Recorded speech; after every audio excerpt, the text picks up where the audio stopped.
you live your life going a certain way, you know, and then something like that happens, and all of a sudden it's 180 and it's going another way. I was 10 years old. My biggest thing was, you know, playing baseball. Now I got to worry about where am I going to live? What am I going to do? Because I'm used to having my parents around. I think you guys kind of realized, hey, we fucked up. Yeah. And this is, you know, this is, It's you our know, punishment. yeah. We did it. We're doing our time Yeah. for our crime. You know, but I never thought it would be the extent of. Me either. Now it's like, am I ever going to see my parents again? Am I, you know, and I held it together in front of the judge until I turned around and saw you crying. Yeah. But I was worried that you'd hate me because I lied to you, because I told you a year and a half, Right. and here I'm going to be gone, you know. yeah. I don't think I ever hated you for that. And it was probably the whole situation. You know, my life got flipped upside down. He went through hell. Yeah, when you lose both parents at the same time, all of a sudden, you know, I mean, it's hard to imagine. I was lucky enough to have a good family. My mom took him. He was with her for about a year. Grandma Linda, she was really nice to me. She was a lot like my mom. So it was like, she was laid back, easygoing, always laughing, you know, cracking jokes, smoked like a chimney, just like my mom. And then I got a call in county jail from my stepdad that my mom died. I requested permission to go to my mom's funeral, and the prosecuting attorney denied it. That was really tough, because I never got to see her again. She wasn't a motherly type person, you know, but I loved my mom.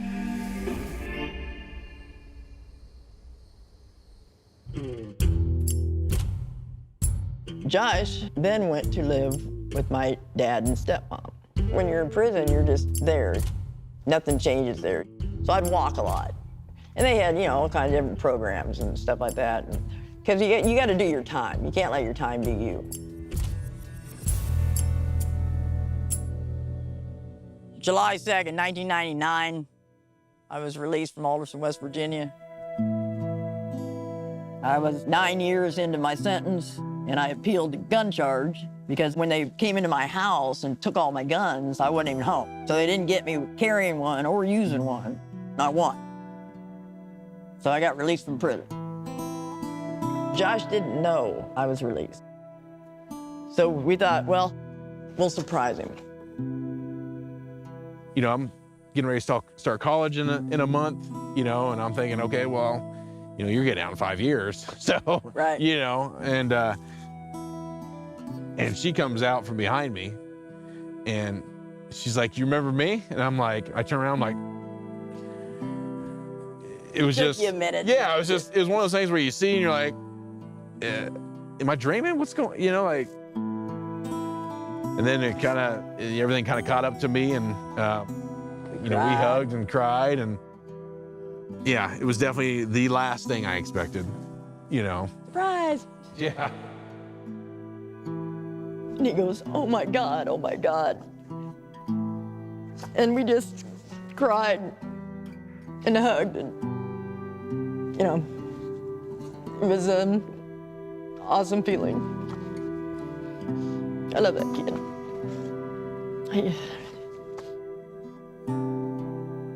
I'm ready to change my life completely and start over. I'm sober, healthy, and thinking straight these days. I can't go back and change anything that happened or the things I've done.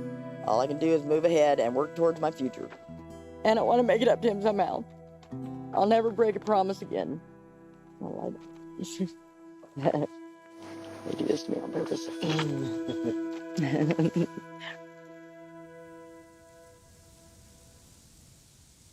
When I first got out, I mean, I was scared to go anywhere because I didn't want to be around drugs. You know, I was trying to be on the straight and narrow.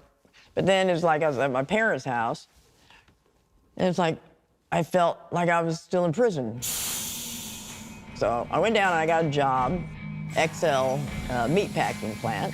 It was same place my brother Tom worked when it was Hormel, and same place my dad worked years ago when it was Morrell.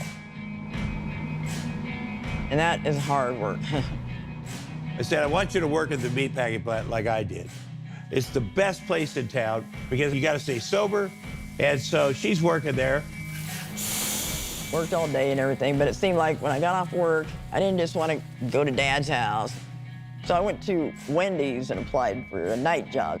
So I was doing 2 jobs, and lasted for a little while, but it's like, I was missing something. I was like, it wasn't me. I needed something.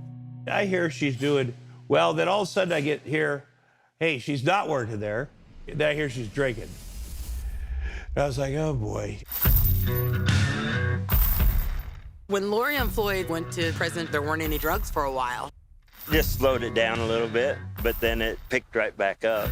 There was no way you were going to keep people sober once meth came into town. It didn't matter if Floyd and Lori went to jail, it wasn't dry long. Some of my friends were still doing meth. This gal come up and asked if I knew anybody that wanted some, because she was trying to sell some. I said, okay, well, I can make a quick $50. So I did that, and then I think it was the next night, she was back in there, and I got more, and it just took off again so quick.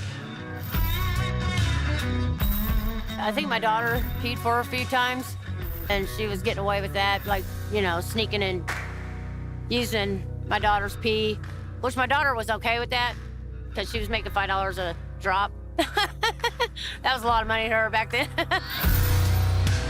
I bought another bar, I bought another house, I bought new vehicles. And I started getting back into pounds and stuff. It's kind of like, oh my goodness, what are you doing, girl? She just got out of prison, and I come back from Des Moines, and all of a sudden, she bought the fucking place right across from Brendo Pizza. And I'm like, the big bar, you get big big fucking bar right on the corner. I'm like, fuck, this is like walking into the wild sunlight times 10. I was just trying to recapture all the fun I had in the past. And all I was thinking was money. I didn't care about the drugs. I wasn't doing them, Money's the root of all evil. Oh, shut the hell up. I get a call from one of the federal guys. He's like, okay, she's dealing drugs again. I was like, oh, shit. But if you get her to quit, right away, we're not going to bust her again. So I fly to town, and I pull her aside. I said, Lori, they know you're dealing drugs. If you stop right now, you're not going to get busted. And she's like, mind your own fucking business. I was getting ready to go to the casino. I was taking my friend Lisa. So I said, I'll pick you up in a minute. But this guy wanted to buy a whole pound, so I'm gonna drop the whole pound off first and then go pick Lisa up. So he said, well, let's just meet in Walmart parking lot. I'm like, all right. And he pulled up next to me, and he gets the money out, and I've got the dope. And I just kind of look up real quick, and I see these guys running up behind me with guns drawn and everything. Like, shit. They grabbed the doorknob and opened it up and had guns in my face. So I didn't say a word. There we go. It was over. I felt like an idiot doing it the second time. First time, I thought I had a purpose or reason or goal or something, but second time it was just stupid. I don't know where her head was the second time. But of course, once again, I was kind of like down there hanging out with her again, so I'm not right either. I got sober September 22nd, 1995, and I've been sober ever since. I thought when she got out of prison, she would go to meetings, I would go to meetings, we'd hang out, and we'd rebuild our lives together, and that's really what I thought would happen, and it did, I wasn't surprised that she went back to prison. I was sad for her, sad for Josh. There's still a lot of pain.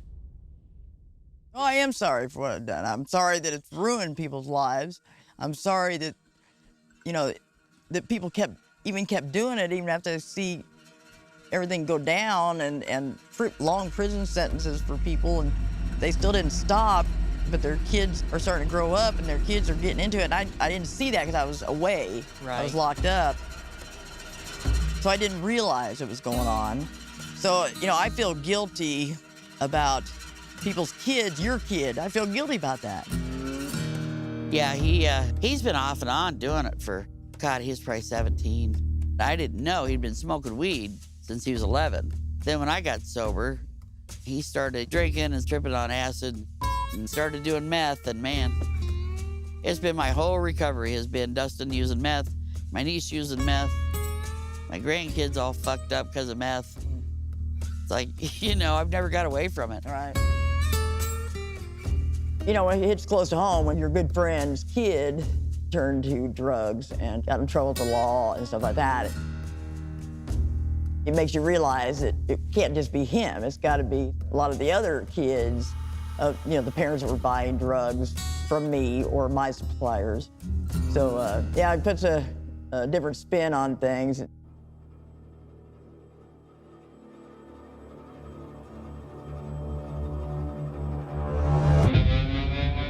I'm not the only child who was seriously neglected, who had trauma happen to me due to the neglect of my mother from meth.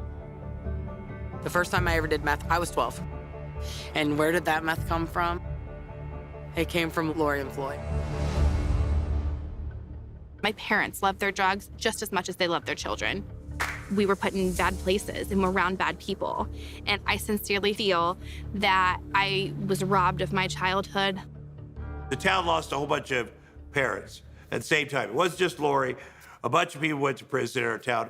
And really, a generation of kids ended up being raised by their grandparents all over the whole country. Well, I feel bad because I have a half-brother. My mom had him when she was 41. He looked up to me, you know, and he's a drug addict to this day. He's got congestive heart failure now. He's 36 years old, and they won't do anything for him because he's a drug addict. So it's like I led him down the way wrong path, you know. I should have been better sister, you know. My little brother died just August 3rd. Really? Yeah. From meth? Yeah, they found a meth pipe in his pocket, put it on the streets of Arizona, you know. Yeah. I mean, you know, it is. It's very devastating, you know, and he always wanted to be like me. And I always told him, stop. And then he moved to Arizona. It's like it really makes you feel like everything is better high. You have no worries, no cares in the world. Yep. Your world could be falling around with you, and as long as you got fucking high, you're good. Fucked up idea of life that That's life why is you supposed close to be out your easy. family and everything else because you don't do those things. But I was introduced to meth just shortly before everybody else was. So I didn't know the drug either, you know. Right. When the first time I tried it, I'm like, well, it's pretty good. You know, I'm feeling it. So I want my friends to share it with me. It wasn't like I want to go get everybody addicted and ruin their fucking lives. Yeah, you know, that wasn't a plan. You don't think about the No, you bad. never think about the bad. When I got arrested the second time, I did 6 years.